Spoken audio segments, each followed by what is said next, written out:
Delhi blast के बाद देश भर में अलर्ट घोषित कर दिया गया है। दिल्ली पुलिस ने हाई अलर्ट जारी किया है, तो यूपी के सभी जिलों में हाई अलर्ट जारी किया गया। हरियाणा और बिहार में भी हाई अलर्ट जारी किया गया है। केरल और चंडीगढ़ में सुरक्षा और ज्यादा कड़ी कर दी गई है। बड़ी खबर आपको बता रहे हैं, दिल्ली ब्लास्ट से जुड़ी इस वक्त की ये बड़ी जानकारी। देश के कई राज्य ऐसे जो हाई अलर्ट पर रखे गए हैं।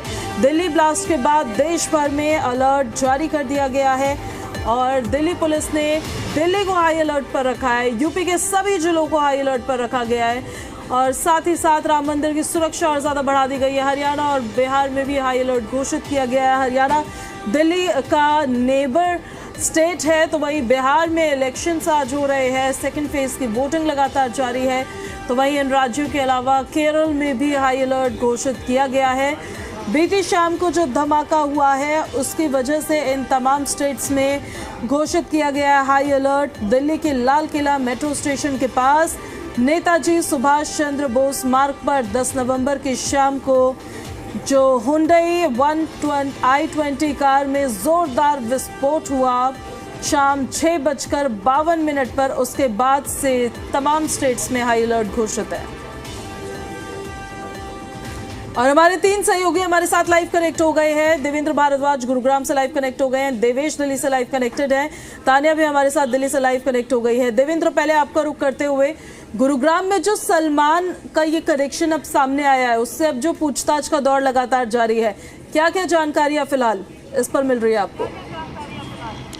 देखिए, बिल्कुल जिस तरह से जिस गाड़ी में ब्लास्ट हुआ था i20 ये गाड़ी थी जो कि मोहम्मद सलमान के नाम से ये गाड़ी थी और फिलहाल जो कि गुरुग्राम का रहने वाला है। हालांकि उनका ये कहना है कि जब उन्होंने गाड़ी खरीदी थी, नई गाड़ी खरीदी थी, लेकिन उसके बाद इस गाड़ी को एक एक्सचेंज के तौर पर एजेंसी में वापस कर दिया था और बाकायदा कानूनी कार्रवाई तमाम दस्तावेजों के साथ उसको बेच दिया था। लेकिन उसके बाद कंपनी ने इसे किसे बेचा, उनको इसकी बात की जानकारी नहीं है। और सलमान के परिवार का यही कहना है कि उन्होंने इस गाड़ी को बेच दिया था। हालांकि ये गाड़ी उनके नाम थी, लेकिन उनको ये मालूम नहीं है कि आखिरकार ये गाड़ी बाद में किसको दी, क्योंकि उनका ये कहना है कि जो गाड़ी खरीद और बेचने वाली कंपनी है सिम्फनी, उस कंपनी को ये गाड़ी बेची गई थी। तो निश्चित तौर पर कहा जा सकता है कि इस पूरे मामले में, जिस तरह से दिल्ली ब्लास्ट मामले में एक गाड़ी का एंगल निकल कर आया था और जिसके बाद मोहम्मद सलमान नाम के शख्स के नाम ये गाड़ी थी। हालांकि उनके परिवार का भी ये कहना है कि फ़िलहाल इस गाड़ी से उनका कोई लेना देना नहीं है,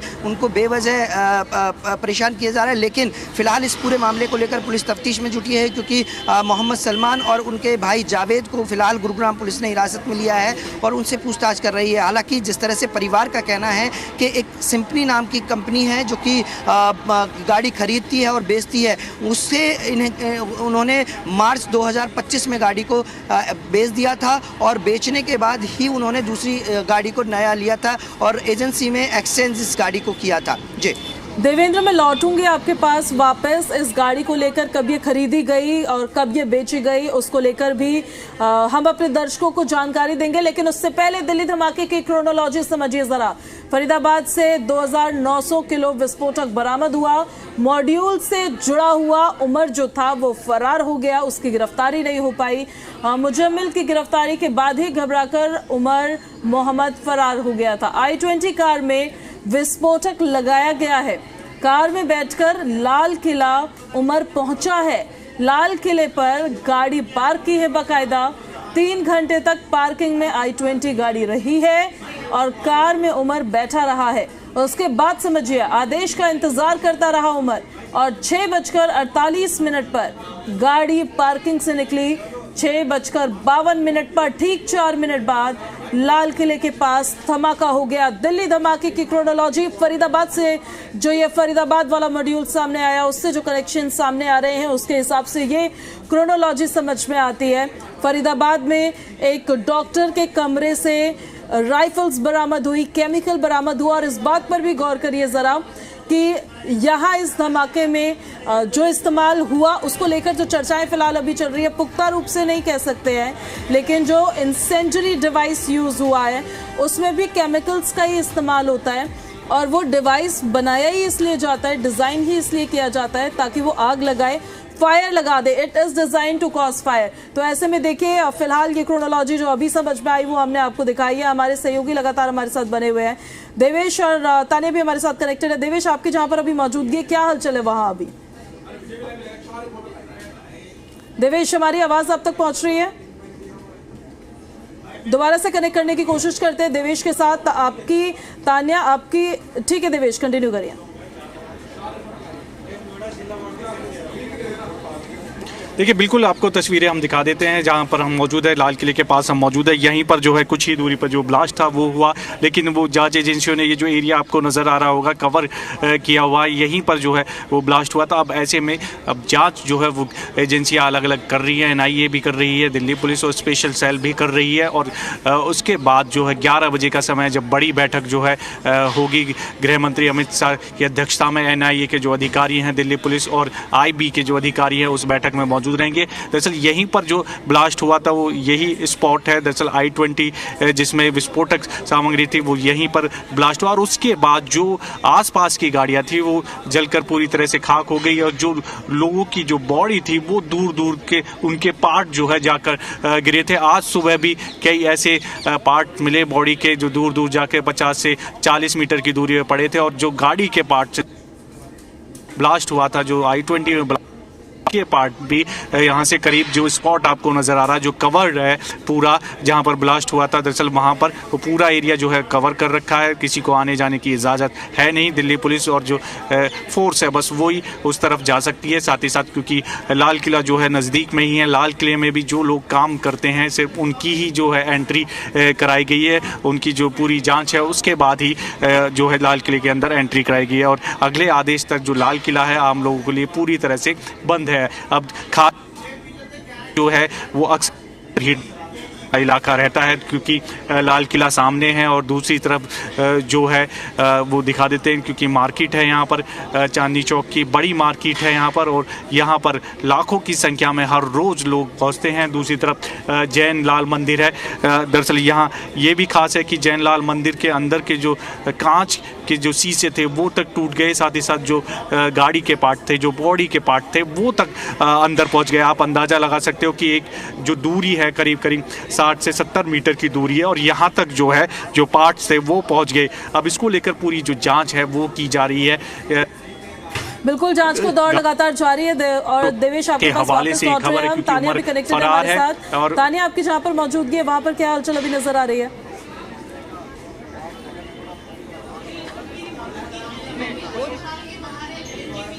जहां पर जो घायल लोग थे उनको लाया गया है। अभी तक जो ऑफिशियल आंकड़े आए हैं हॉस्पिटल की तरफ से, उसमें बताया जा रहा है कि करीब 20 से 24 लोग हैं जो घायल हैं, जिनका ट्रीटमेंट चल रहा है, और साथ ही में करीब 8 लोग हैं जिनकी मृत्यु हो चुकी है। अगर मैं आपको तस्वीरें दिखाऊं अभी अस्पताल के बाहर, आप देख सकते हैं किस तरीके से बैरिकेडिंग की गई है। सिक्योरिटी काफ़ी ज़्यादा टाइट है हॉस्पिटल के बाहर भी। जो ये गेट है सामने आप देख पा रहे हैं, ये इमरजेंसी का गेट है, OPD का गेट है, जो यूजुअली लोगों के लिए यहाँ पे खुला रहता है जब आम जनता आती है अपने इलाज के लिए। पर अभी फिलहाल इसको बंद किया गया है, क्योंकि यहीं पर अंदर जो घायल लोग हैं बॉम्ब ब्लास्ट हादसे के, उनका इलाज चल रहा है। तो बैरिकेडिंग करके पूरा दरवाज़ा सील कर दिया गया है। इस तरफ आप देख सकते हैं लगातार आप कि कितने पुलिस कर्मियों की तैनाती है। काफ़ी अच्छी संख्या में सिक्योरिटी यहाँ पर मौजूद है, सिक्योरिटी टाइट है काफ़ी, पूरी तरह से सेफ्टी का, सिक्योरिटी का ध्यान रखा जा रहा है। बैरिकेड के उस तरफ भी आप देखिए और आपको पुलिसकर्मी दिखेंगे। पूरे रोड पे LNJP के बाहर जो रोड है वो काफ़ी बिजी रोड माना जाता है, लेकिन अभी यहाँ पर आप देखिए कि पूरी पुलिस सिक्योरिटी यहाँ पर आ रखी है। और अभी देखिए ये और पुलिस ऑफिसर्स हैं जो आए हैं, अंदर जा रहे हैं वो अस्पताल के। आप देख सकते हैं साफ साफ तस्वीरों में लगातार सिक्योरिटी यहाँ पर बनी हुई है अस्पताल में। पुलिस हॉस्पिटल के अंदर भी काफ़ी सारे पुलिसकर्मी तैनात हैं। लगातार सिक्योरिटी टाइट है, पूरी सिक्योरिटी के इंतज़ाम करे हुए हैं, क्योंकि पूरी दिल्ली में इस समय हाई अलर्ट हो रखा है। और साथ ही साथ दिल्ली के आसपास गुड़गांव, नोएडा, फरीदाबाद, गाजियाबाद, इन सब जगहों पे भी हाई अलर्ट है। कल शाम से जब से बॉम्ब ब्लास्ट हुआ है, तो लगातार सिक्योरिटी बनी हुई है, पूरी सेफ्टी का ध्यान रखा जा रहा है। हर किसी की चेकिंग चल रही है, हर संदिग्ध वस्तु पे नज़र है पुलिस की। अगर कुछ भी ऐसा उनको मिलता है तो लगातार सिक्योरिटी यहाँ पर बनी हुई है, पुलिसकर्मी तैनात है। आप देख सकते हैं अभी भी लगातार एम्बुलेंस भी अगर आ रही है तो उसकी भी चेकिंग हो रही है। गेट पर जस्ट पुलिसकर्मी खड़े हैं क्योंकि दोनों तरफ से बैरिकेडिंग है, रोड को सील किया हुआ है। दरवाजे के अंदर बिना परमिशन के कोई भी नहीं जा सकता है जब तक पुलिस चेकिंग नहीं कर ले और पुलिस ये ना बोल दे कि उनको अंदर जाने की अनुमति है। तो जी तानिया लौट रहे हैं और अमित हमारे सहयोगी वो भी कुछ जानकारी दे रहे हैं। ठीक है, अमित हमारे साथ एक बार कनेक्ट होंगे तो उसके बाद हम उनसे जानकारी लेते हैं इसको लेकर। लेकिन देवेंद्र, जरा ये बताइए, ये i20 कार जिसके ओनर को लेकर फिलहाल अभी उसको डिटेन किया गया, उससे पूछताछ का दौर लगातार जारी है। इस कार को लेकर ये बोला जा रहा है इसको कई बार बेचा गया, कई बार इसको खरीदा गया और फर्जी दस्तावेज जो थे उनका इस्तेमाल किया गया है इसको बेचने खरीदने में।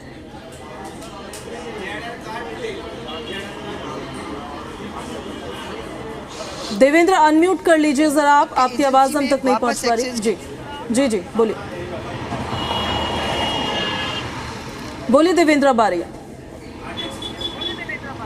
देखिए बिल्कुल, इस गाड़ी को जब i20 गाड़ी को मोहम्मद सलमान ने ख़रीदा था तो उसके बाद काफ़ी समय तक इस गाड़ी को रखा और इस गाड़ी को अभी पिछले मार्च 2025 में ही उसको बेचा, यानी कि कुछ महीने पहले ही। उनका ये कहना है कि गाड़ी को एजेंसी में उन्होंने वापस किया था, एक्सचेंज किया था और उसके बदले दूसरी गाड़ी ली थी, लेकिन उसके बाद इस गाड़ी को उस कंपनी की तरफ से देवेंद्र नाम के शख्स को बेची गई। उसके बाद ये गाड़ी फिर बेची गई। तो कई दफ़ा इस गाड़ी को बेचा गया जिस गाड़ी का प्रयोग इस पूरे ब्लास्ट में किया गया, तो निश्चित तौर पर कहा जा सकता है फिलहाल i20 का जो एंगल था वो कहीं ना कहीं गुरुग्राम से जुड़ा और उसके बाद अब निकलते निकलते ये गाड़ी कई दफ़ा बिक चुकी थी।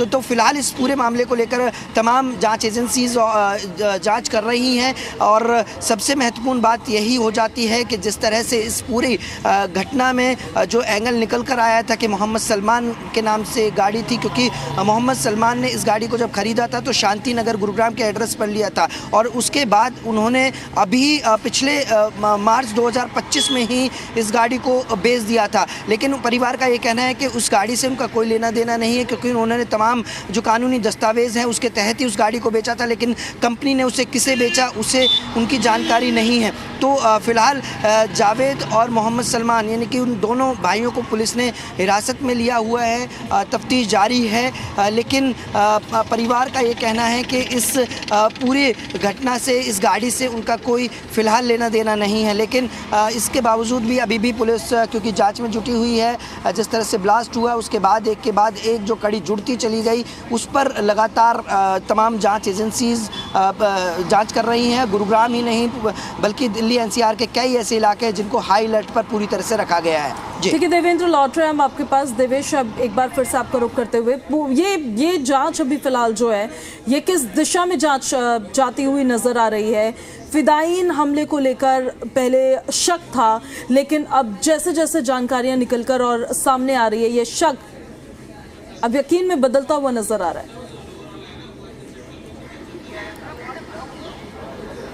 देखिए बिल्कुल, जो जांच आगे बढ़ रही है उसके अनुसार तो जो आप जिक्र कर रहे हैं कि फिदायीन हमला है उसी तरह की और इशारा कर रही है। हालांकि जो जांच है वो की जा रही है, लेकिन जो सूत्रों के हवाले से खबर है कि डॉक्टर उमर ही जो है वो गाड़ी के जो अंदर है वो बताया जा रहा है। दरअसल क्योंकि पूरी जो जांच है वो की जा रही है, हालांकि डीएनए का अभी जो टेस्ट होना है वो बाकी है, लेकिन सूत्रों के हवाले से जो हमारे पास खबर है वो यही है कि डॉक्टर उमर ही जो है वो i20 गाड़ी चला रहा था जो कि ब्लास्ट की गई है यहीं पर। और उसका ये भी बताया जा रहा है कि दरअसल क्योंकि लंबे समय से बताया जा रहा है कि वो जुड़ा हुआ था इन सब चीज़ों से, और जो जानकारी आ रही है दरअसल वो ये है कि जम्मू कश्मीर के कोइल पुलवामा का रहने वाला है। और साथ ही साथ ये भी था कि वो फिलहाल जो था अल फलाह मेडिकल कॉलेज फरीदाबाद में कार्यरत था, माफ़ी चाहूँगा।